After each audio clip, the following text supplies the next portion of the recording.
বর্ষায় প্রাণ ফিরেছে দেশের নদ নদীতে, তবে আগের মতো মাছের দেখা মেলে না বর্ষার জলে। বিশ্ব ব্যাংকের এক প্রতিবেদন বলছে, নদী দূষণের কারণে আগামী 20 বছরে $51 বিলিয়ন ক্ষতির মুখে পড়বে বাংলাদেশ।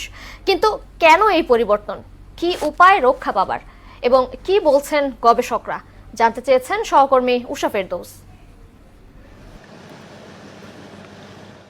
বর্ষায় প্রাণ ফিরে পাওয়া জলবতী যৌবনা নদীতে সবুজ কচুরিপানা জুড়েই ছোট পাখিদের খাবারের খোঁজে ছোটাছুটি, কিংবা বর্ষা নদীর জলের উল্লাস আর উচ্ছ্বাস দেখে আপন মনে নদীর আকাশ জুড়ে উড়ে বেড়াচ্ছে মুক্ত বিহঙ্গ। এসব স্বাভাবিকভাবেই আন্দোলিত করে মন।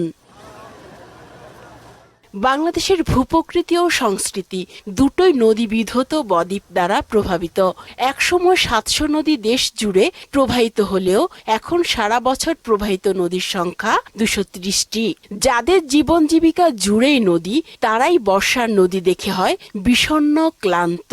বর্তমান বর্ষায় না কোনো সময় নদীতে মাছ পাওয়া যাচ্ছে না। এই ময়লা আবর্জনা নদীতে ফেলার কারণে কোনো মাছ থাকতেছে না। ট্যানারির পানিগুলো আইসা মনে করেন যে নদী পানি দূষিত করে।